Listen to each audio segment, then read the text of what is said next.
continuity is assured by each individual member's freedom to reproduce. So its maturity may well depend upon the freedom of each individual to choose maturity, and thereby survival, over all else. Maturity must become the defining characteristic of each individual before it can become the defining and overarching characteristic of an entire intelligent species. Like an inherited trait, maturity needs to become a built-in response. It needs to be taught and become hardwired from early childhood and pervade all aspects of life: society, culture, entertainment, education, religion, business and government, as well as domestic, private, and public life. These are the initial conditions if an intelligent species is going to have any chance of attaining evolutionary maturity, and thereby reach that survival plateau and avoid self-extinction. It is clear that the urge to survive drives a species to migrate. But what is it that drives an intelligent species to grow more and more mature? The rungs of the model unfold over geologic time and present increasingly difficult challenges and an accompanying opportunity for increased growth in maturity.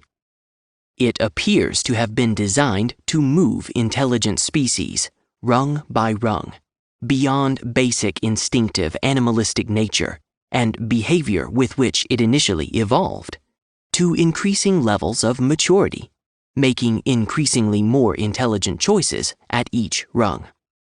If this movement continues to the top rung, it will lead to full evolutionary maturity, a process some might think of as becoming a fully matured human.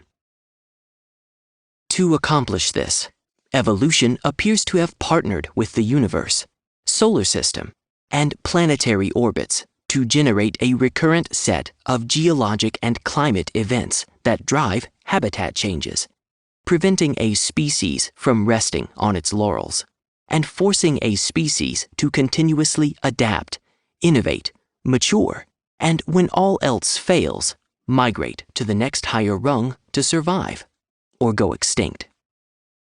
Just as climate change, over geologic time, has choreographed the migration patterns and thereby the life cycle and survival of wildebeests as they follow the rains across the Serengeti in search of fresh pastures, so too has climate change, over geologic time, choreographed the life cycles, survival, and migrations of numerous hominin species.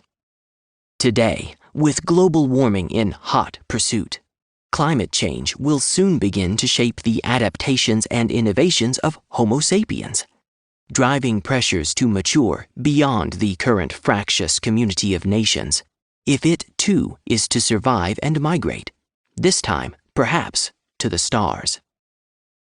While some existential threats can be caused by an intelligent species, and in principle should be avoidable, no species so far has placed its own survival at risk until late 20th century Homo sapiens. All prior existential threats have mostly been caused by galactic, solar, and planetary climate-driven events that appear to collaborate with aspects of the orbit of the Earth around the Sun. Even the length of time, the geologic interval, a species seems to be able to spend on a particular rung of the model in preparation for migration to the next higher rung, seems to be timed by recurrent, planetary-driven climate events that mirror the various aspects of the planet's orbit around the Sun, such as snowball Earths and the numerous glacial and interglacial climate change events. These events changed species' habitats, rendering them unsustainable, and thereby drove changes in the food chain, forcing species to adapt and innovate, engendering the need for new technologies and innovations to cope, and when all else failed, to migrate to survive. And it has been the case, so far, that despite the numerous adaptations, innovations, and technologies an intelligent species had to come up with, as hominins did. These eventually proved to be ineffectual in the face of protracted and unexpected climate-driven habitat changes that often left species with no other option but to migrate to other habitats to survive. Many prior hominin species got just so far up the species survival maturity model before going extinct. Early Homo sapiens migrated out of Africa in the face of just such climate-driven habitat changes and kept migrating until there was no place else left to go. Hence, the next intelligent species-wide survival-driven migration can only be an interplanetary migration, or if not, Homo sapiens too will face extinction. However, evolution appears to require an intelligent species to first mature past the point of self-extinction, to reach the survival plateau, before it can migrate beyond its home world. To get to the survival plateau, the ground rules of the game appear to be as follows.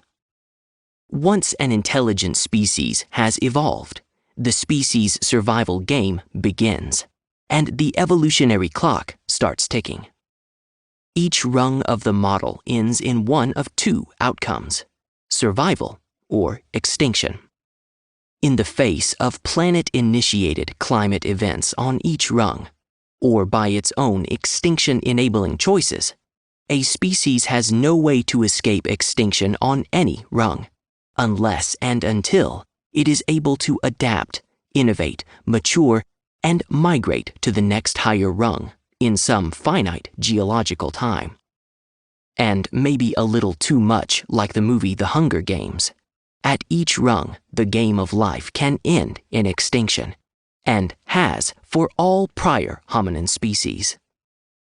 At each rung, too, an intelligent species has an opportunity to choose to survive by choosing to mature and migrate to the next higher rung. An intelligent species must keep growing and maturing to continue to survive. There is no way to get to the next higher rung without an increase in maturity.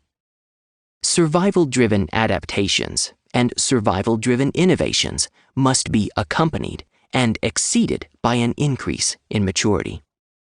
Reverse this order and self-extinction results. Increased maturity facilitates migration, and migration facilitates survival. Hence, an intelligent species must keep growing and maturing to continue to survive. Once an intelligent species has successfully reached the survival plateau, the highest rung on the species survival maturity model, it has matured beyond the point of self-extinction and joins what must indeed be a group of intelligent species, exceedingly rare, if there are any at all, in the galaxy, that have matured past the point of self-extinction. But given what scientists have seen of the galaxy so far, it is possible no intelligent species has yet reached that survival plateau. The survival patterns we noted in earlier chapters seem to work as follows. Once a species manages to clamber up onto any rung of the species survival maturity model, at each rung it needs to do the following: adapt, innovate, mature, and be ready to migrate to survive, or it will go extinct. It's useful to think of this sequence as the AIMM-SE set of patterns, and it consists of two variations. The survival pattern, which ends in maturity, migration, and thereby survival, AIMM-S, and the extinction pattern, which ends in extinction, AIMME, a failure to mature or an inability to migrate. The dinosaurs were unable to migrate in the face of an existential threat. These, the AIMM-SE pattern set, are recurring sequences of survival patterns that a species must negotiate at each rung of the species survival maturity model until it reaches the survival plateau, that point at which an intelligent species becomes incapable of self-extinction. Until an intelligent species gets to the survival plateau, at each preceding rung of this model, a species must be prepared to take AIM, AIMM, adapt, innovate, mature, and migrate, for the next level, to survive, or it will go extinct. Upon reaching the survival plateau, the only way for an evolutionary, mature, intelligent species to go extinct is to fall victim to a galactic, solar, or planetary existential event. By the time this level of maturity is attained, like restraints erected for a child's safety now outgrown, those solar and galactic roadblocks that once impeded interplanetary and intersolar migration would have been overcome, opening the space doors to potential Earth 2.0s, no doubt with evolution's unseen help.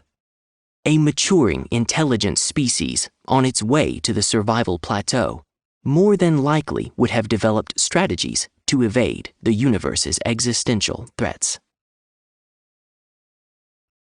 If the above in any way resembles what seems to have occurred during the course of intelligent species history, then it might also offer a lens through which to examine Homo sapiens' history so far, and perhaps even some insight as to where Homo sapiens, based on its current trajectory, could end up unless it undertakes serious, if not radical, course corrections to survive.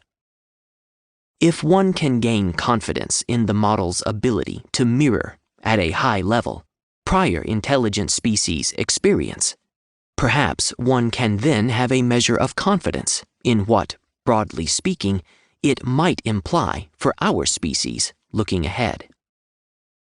To summarize, then, the species survival maturity model asserts: intelligent species must evolve in galactic, solar, and planetary locations that meet the initial conditions described above, during times that favor the evolution of complex animal and intelligent species life.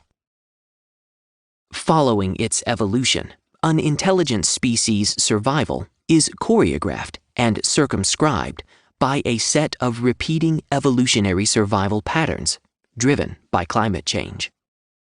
If the species were to discover and follow these patterns, its chances of survival would be significantly enhanced, if not assured. Each intelligent species that meets these initial conditions finds itself in a sustainable, capable habitat, and appears to have an interval of geologic time, circumscribed by cyclic climate events, in which, due to habitat deterioration, it is forced to adapt, innovate, mature, and migrate to a more sustainable habitat, or else go extinct. Because the geologic intervals spent on each rung can span millions of years, there is probably little to no memory of the experience and history of prior intelligent species. That is, until the invention of hieroglyphics, art, and eventually writing. Today, the fossil record, mummies, and DNA, with the help of modern technologies, cast some light on the life, experiences, and history of prior hominins, and enable Homo sapiens to peer back in time. Each intelligent species that successfully manages to migrate to a new habitat finds that new habitat presents challenges that require increasingly higher levels of adaptation and innovation, leading to even greater maturity, and soon, over geologic time, discovers that to survive, it has to migrate yet again to another habitat or go extinct. The repeating pattern of migration from habitat to survive, each with its concomitant set of adaptations, innovations, ever-increasing levels of maturity, and migration, is like rungs on the maturity model, and the repeating concomitant sets of activity attending each rung can be seen as sets of repeating evolutionary survival patterns, AIMMS, and evolutionary extinction patterns, AIMME, respectively. Intelligent species that make it to the next higher rung survive, and those that don't go extinct. An intelligent species that manages to mature past the point of self-extinction and reaches the survival plateau is regarded as having reached the highest level of evolutionary maturity. Once an intelligent species has reached the survival plateau, extinction is now only possible through events beyond its control, such as that which took out the dinosaurs, except that the whole point of evolution evolving intelligent species is that, unlike the dinosaurs, an intelligent species would by then have developed multiple capabilities to avoid extinction, including interplanetary migration, asteroid detection, or meteorite trajectory deflection technologies, such as NASA's first-ever mission to identify, capture, and redirect a near-Earth asteroid to a stable orbit around the Moon, where astronauts will explore it in the 2020s. The model envisions a follow-on phase of evolution, extraterrestrial intelligent species evolution, and sees this as one potential outcome among many. Evolution might choose to populate the stars with intelligent species, a possible outcome to Homo sapiens evolution. Rather than starting over again and again on each potentially habitable planet, evolution may well use a mature intelligent species to seed the stars with intelligent life, as it did the continents across the Earth with Homo sapiens. So, comparing the model with a high-level view of the history of hominins' evolution over geologic time, one finds some resemblance between what the model asserts versus what seemed to have occurred. The model asserts 1. Habitat unsustainability driven by climate change. Habitat unsustainability driven by climate change is the catalyst. Climate events drove habitats to change and fail, which in turn drove species to adapt, innovate, and grow more mature, and when all else failed, to migrate to more sustainable climes to survive. This bears some resemblance to what one finds. Intelligent species evolved in sustainable habitats that became increasingly unsustainable over geologic time due to perpetually recurring cycles of climate change events driven by solar and planetary orbit effects that shaped Earth's global climate over geologic periods. Such climate events include snowball Earth events and glacial and interglacial periods that span millions of years.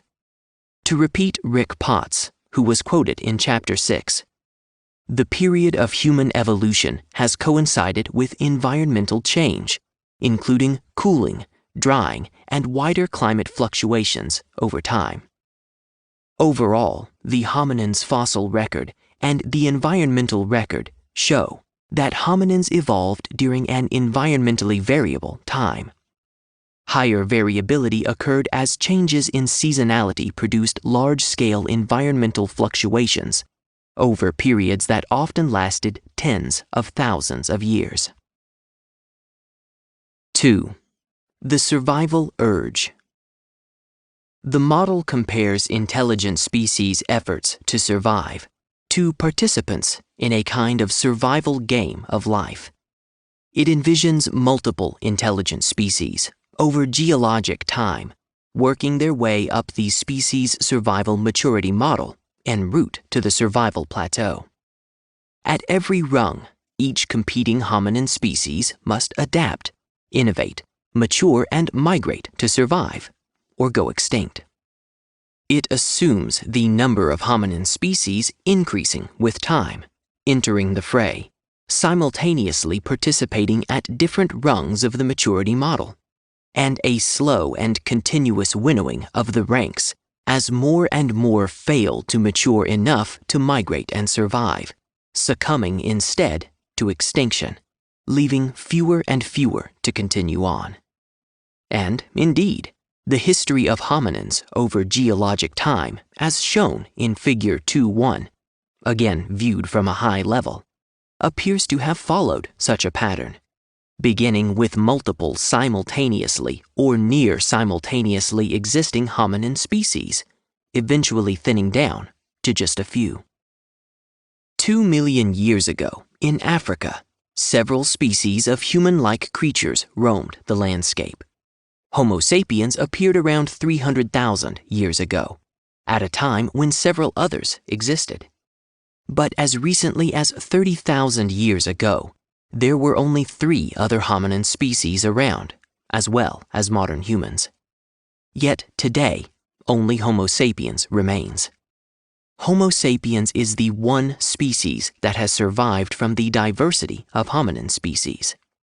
And despite their very close relationship with our species, and despite the fact that all of them possessed some combination of features that characterize humans today, these earlier species and their ways of life are now extinct.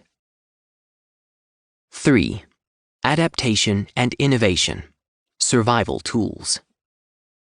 The model posits that repeating climate change-driven habitat erosion and eventual unsustainability drove intelligent species to increasing levels of adaptation, innovation, maturity, and migration to survive, or drove them to extinction.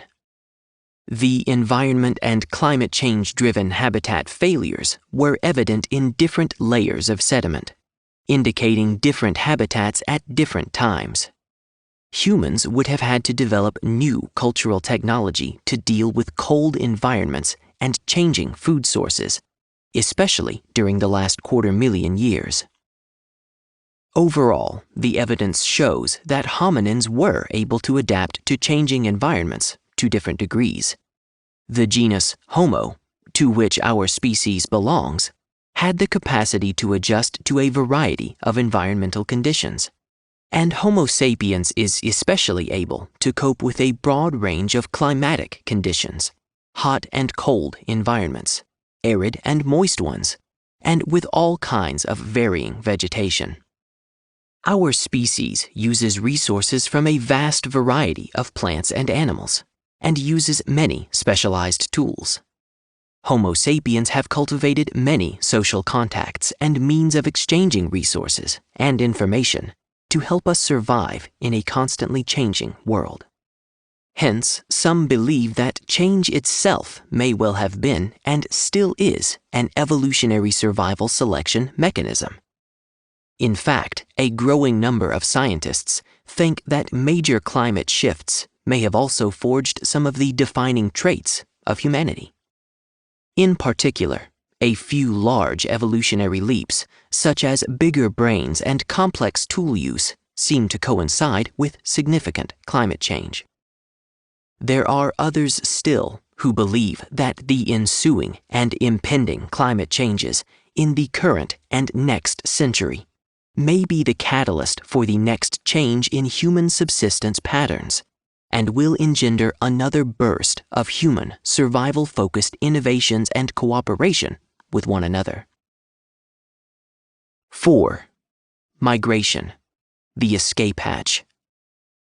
The model views survival-driven, species-wide migration as the evolutionary escape hatch that enables intelligent species, when all else fails, to survive.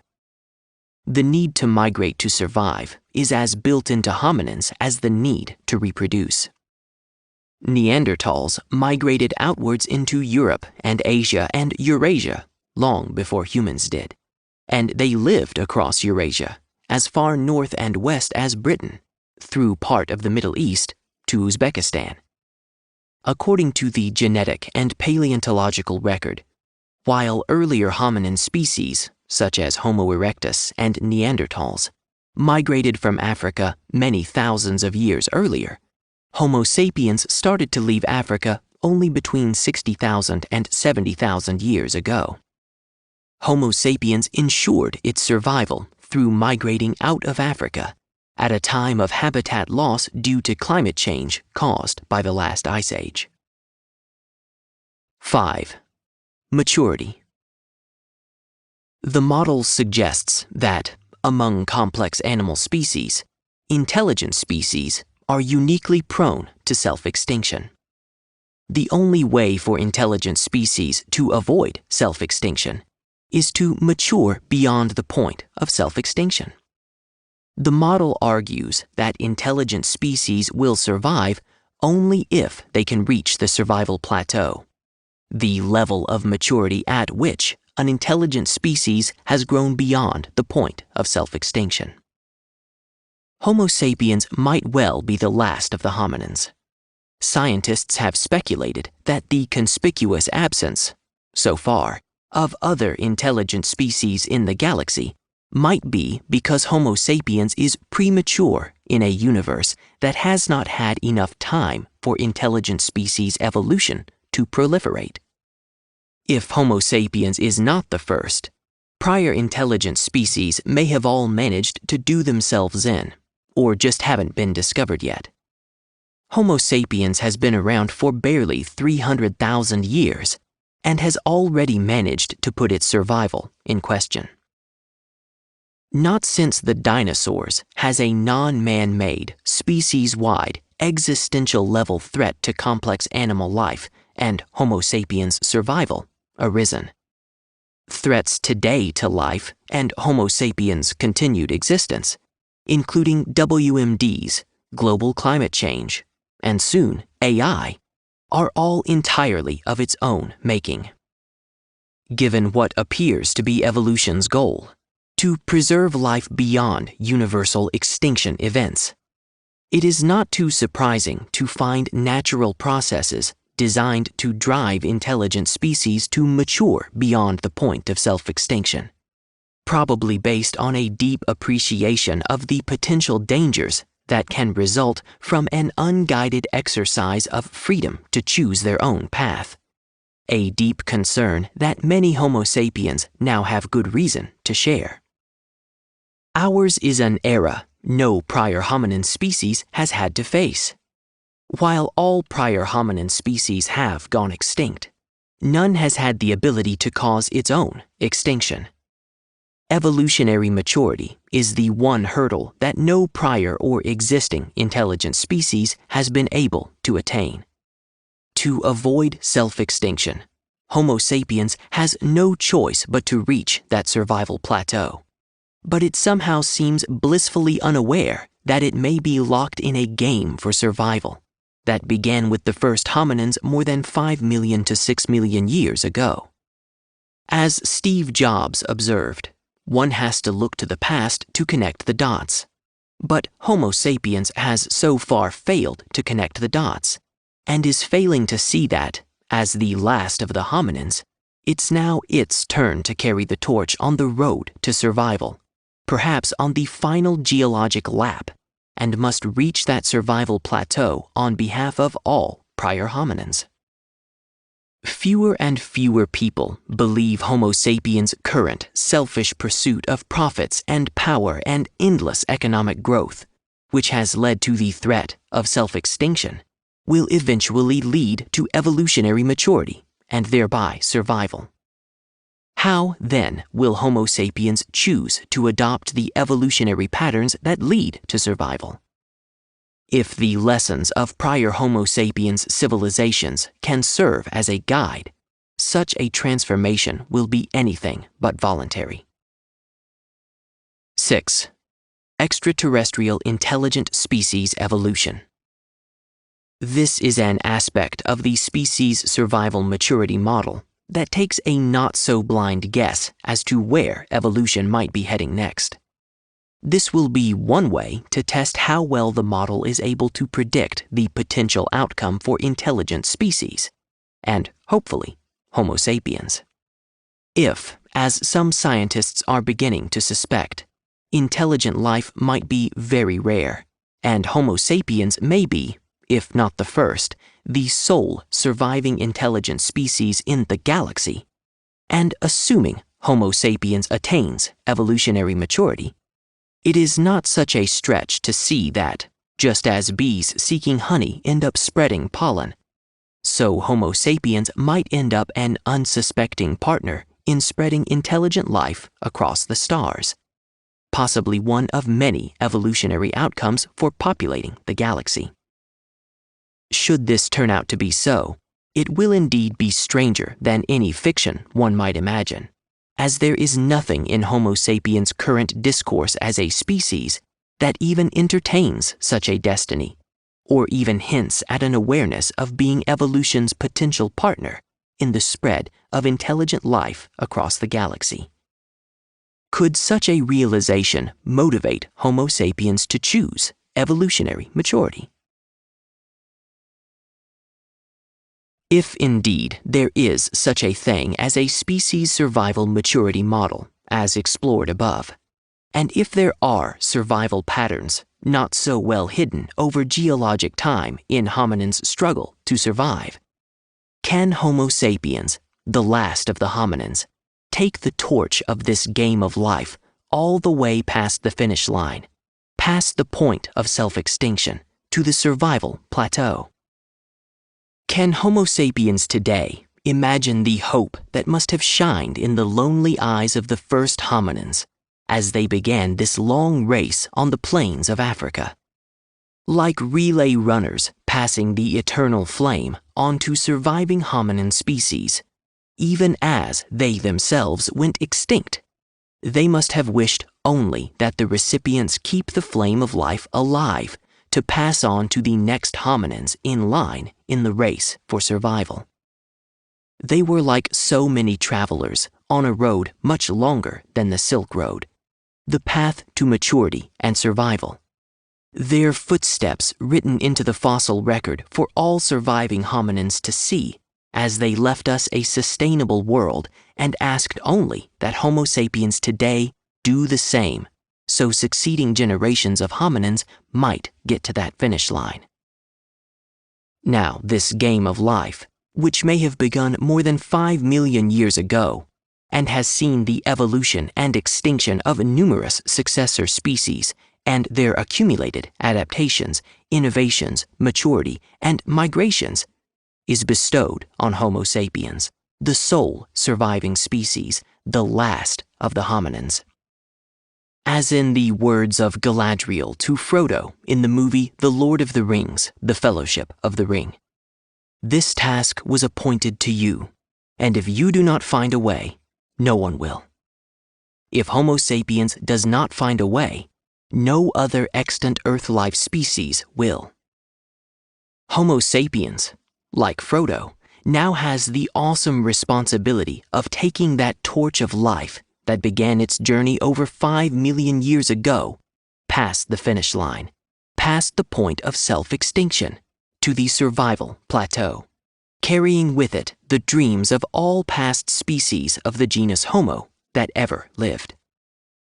And like invisible cheerleaders, in an inaudible chorus of voices, the cries of all who ever ran can be heard rising from their fossils in the earth to cheer Homo sapiens on to the finish line. And now, upon Homo sapiens rest the hope and longing, not of a family, not of a tribe, not of a nation, not even of the world, but of an entire genus over geologic time, that we, the last of the hominins, make it past the point of self-extinction. Survival might well be the default outcome for intelligent evolutionary species, but such species must first mature to survive, and survive to mature.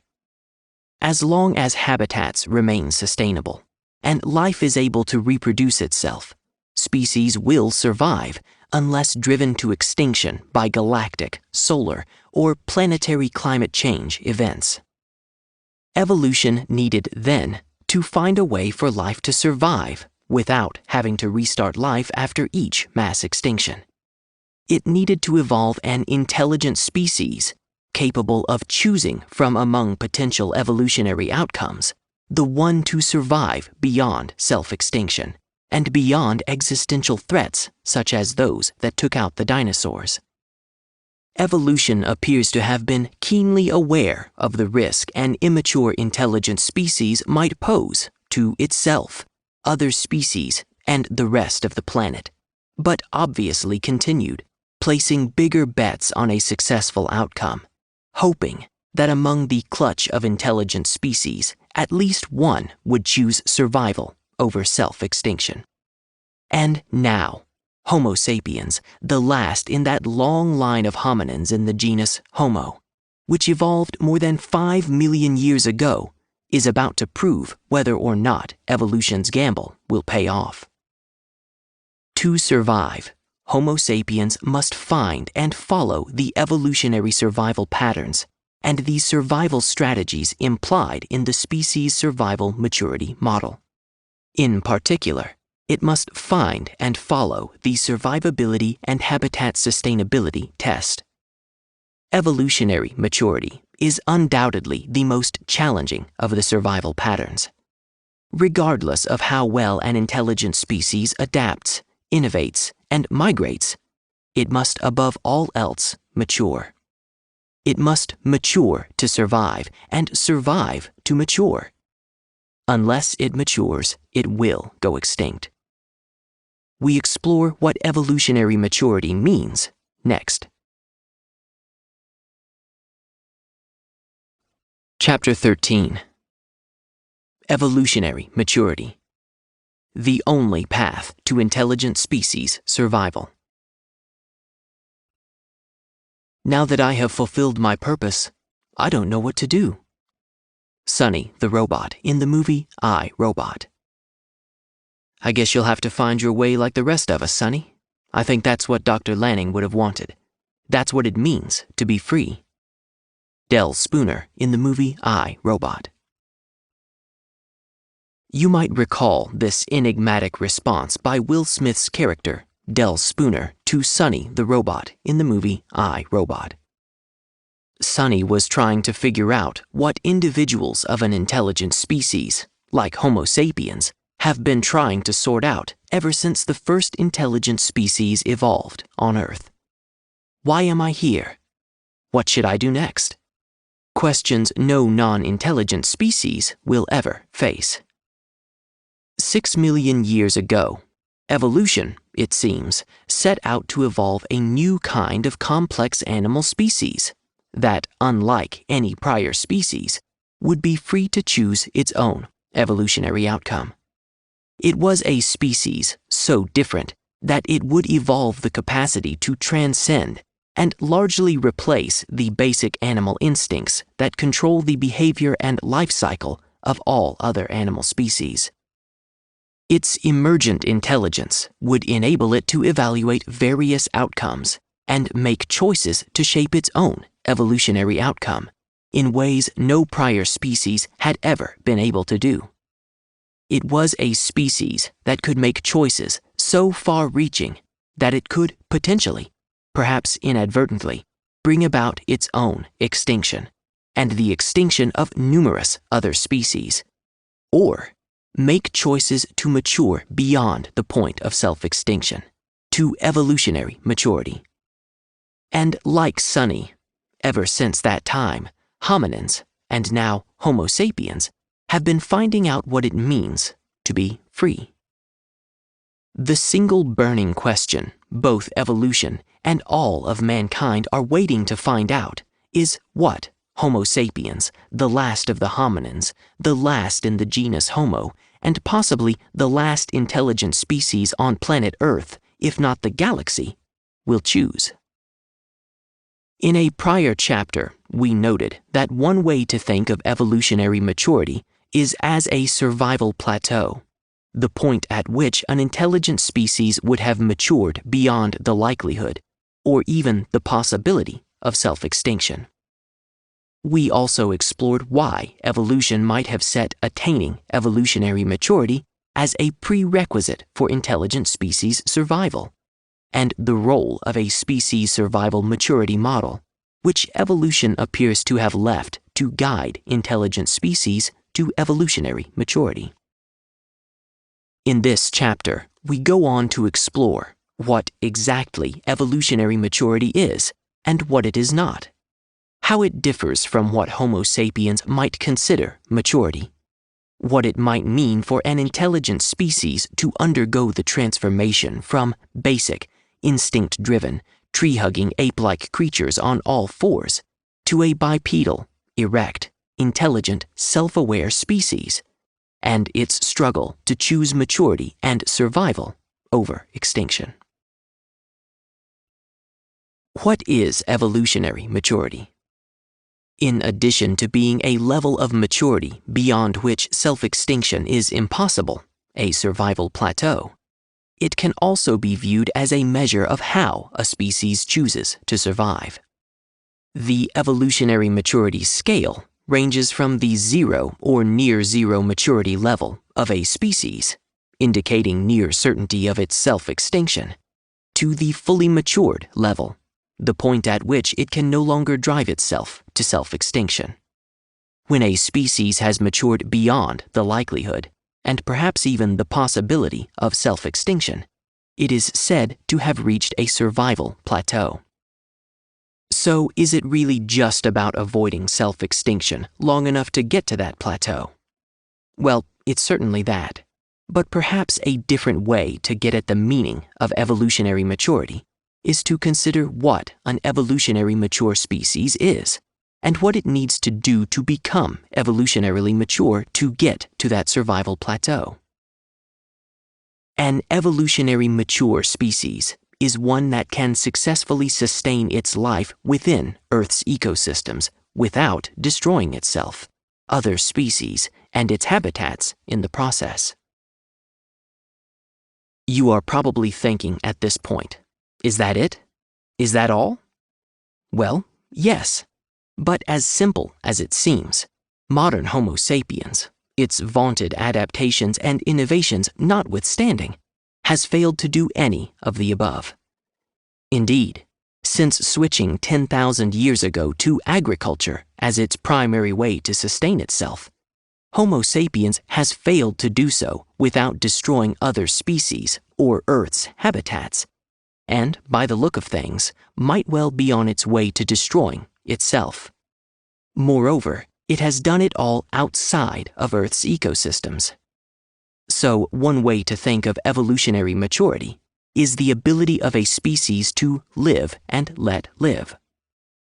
By requiring evolutionary maturity as a condition for survival, then, all evolution appears to be asking intelligent species to do is to use its freedom to choose its own evolutionary destiny, and to employ those abilities with which it evolved, those wonderful abilities to adapt and innovate, to choose survival over extinction, survival for itself, other species, and Earth's ecosystems and habitats, which gave life to all.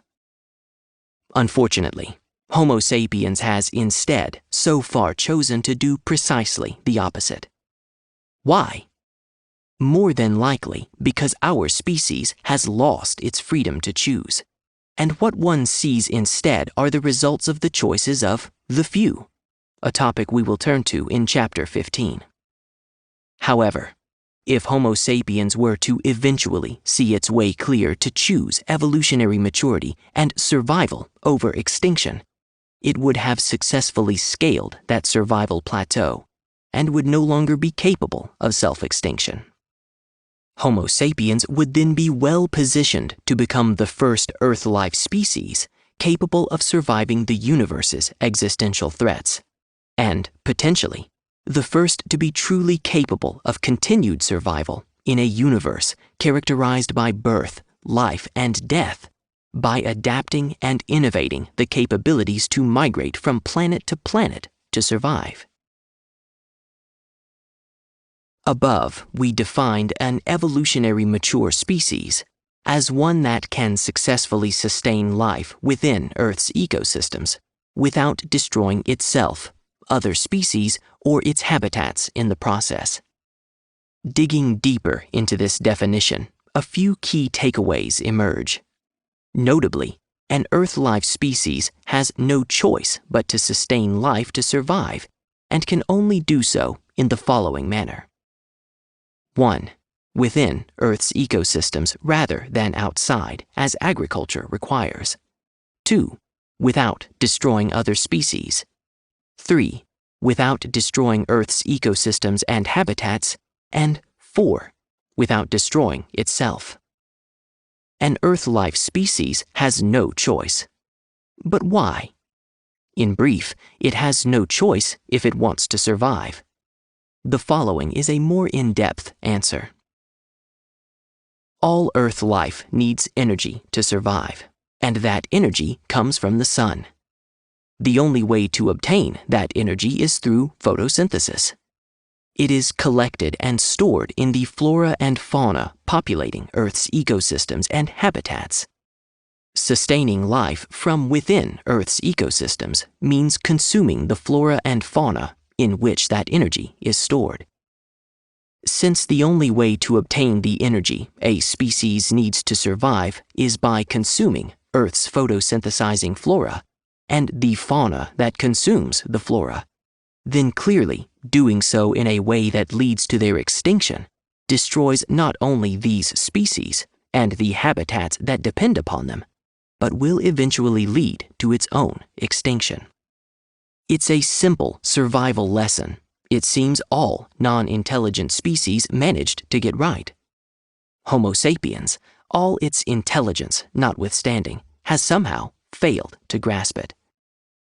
We know that because, among similar claims by other scientists, paleontologist Niles Eldredge, curator-in-chief of the Hall of Biodiversity at the American Museum of Natural History, has said, in an article on actionbioscience.org, Homo sapiens became the first species to stop living inside local ecosystems. All other species, including our ancestral hominin ancestors, all pre-agricultural humans, and remnant hunter-gatherer societies still extant, exist as semi-isolated populations playing specific roles, i.e., have niches in local ecosystems. This is not so with post-agricultural revolution humans, who in effect have stepped outside local ecosystems. Indeed, to develop agriculture is essentially to declare war on ecosystems, converting land to produce 1 or 2 food crops, with all other native plant species all now classified as unwanted weeds, and all but a few domesticated species of animals now considered as pests. Agriculture represents the single most profound ecological change in the entire 3.5 billion year history of life. But as we have seen in the chapter on adaptations, Homo sapiens, driven by a food crisis exacerbated by population growth and climate change, may not have had a whole lot of choice back then. But today, we do. We know Homo sapiens failed to get it, too, because with that change to agriculture as a way to live, began an assault on Earth's habitats, ecosystems, and biodiversity that 10,000 years later has resulted in a level and rate of extinction of Earth's flora and fauna the planet has never seen, mass extinctions notwithstanding. Scientists estimate Homo sapiens has been driving innumerable species to extinction, at the rate of 150 to 200 species of plants, insects, birds, and mammals every 24 hours, nearly 1,000 times the rate normally expected, or the background rate, and is greater than anything the world has experienced since the extinction of the dinosaurs about 65 million years ago. Wildlife is dying out due to habitat destruction, overhunting, toxic pollution, invasion by alien species, and climate change. But the ultimate cause of all these factors is human overpopulation, continued population growth, and overconsumption, especially by the rich, said Ahmed Joglaf, the Secretary General of the UN's Convention on Biological Diversity. And finally, we know Homo sapiens failed to get it Because despite the threat of extinction due to climate change that drove early humans to migrate out of Africa 70,000 years ago, it is clear that our species has long forgotten what this threat might have meant. Many scientists now believe a sixth mass extinction might have begun as far back as when the first modern humans began to disperse to different parts of the world about 100,000 years ago, but really accelerated about 10,000 years ago when humans turned to agriculture.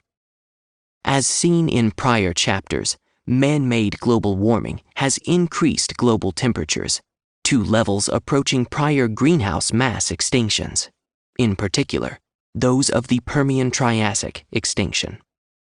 Digging deeper, we see that by abandoning the evolutionary way to live from within Earth's ecosystems, Homo sapiens has instead gone about destroying the only sources of energy evolution evolved to sustain all life on planet Earth.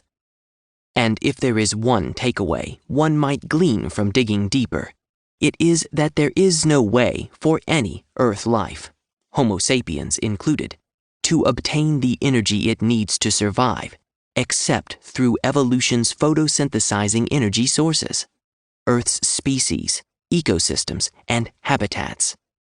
By destroying these, an intelligent species is, in effect, destroying the only edible energy sources available to sustain life, and it will ultimately drive itself to extinction. So, yes, all Earth life, including Homo sapiens, has no choice but to follow these rules if it wants to survive. And as suggested in the prior chapter, evolution may have even left a survival manual, a species survival maturity model to follow, a kind of yellow brick road that runs all the way past the point of self-extinction to evolutionary maturity and survival. But alas, intelligent species must actively seek out and choose survival over all else, and that's the problem. Attaining evolutionary maturity and pursuing species survival are not things that have ever preoccupied Homo sapiens. It might not be entirely clear how Homo sapiens got here, but an equally, if not more, important question has got to be, how do we find our way out of here? One answer might lie in an exploration of the characteristics of evolutionary maturity. What was it evolution might have had in mind? It is important to note the focus on survival in the definition of an evolutionary mature intelligent species. Species survival, habitat survival, and its own survival. Evolutionary maturity, species survival, and habitat survival are all inextricably intertwined, and one cannot exist independent of the others. The overarching principle guiding evolutionary maturity is survival, survival, and, in case of doubt, survival. A species' survival depends upon its habitat survival, and that habitat survival depends upon its species' survival. Homo sapiens' survival depends upon the survival of both Earth's species and Earth's habitats. An intelligent species that wantonly destroys other species and their habitats cannot reach evolutionary maturity and consequently will not survive. Indeed, everything evolution appears to have done has been targeted at species survival. But why this focus on survival? If one thinks of the Earth as voyaging through space over geologic time, then evolution ensured that everything on spaceship Earth was 100% survivable, sustainable, and recyclable. As our planet hurtles through galactic space, revolving around the sun for billions of years, the focus, motivation, and outcome sought by evolution appears to be one thing and one thing only: species evolution and survival. This principle has underpinned and guided the entire world that evolution evolved, and therefore becomes a crucial test to determine what can be added or changed by an emergent intelligent species, while still remaining true to the overarching goal of species survival. One can think of this principle in terms of an evolutionary species survival and habitat sustainability test. To pass this test, every activity an intelligent species engages in must contribute to the survival of all species and help maintain the sustainability of Earth's ecosystems and habitats. Otherwise, that activity not only fails the test, but will not contribute to survival, and therefore has no place in an evolutionary mature intelligent species world.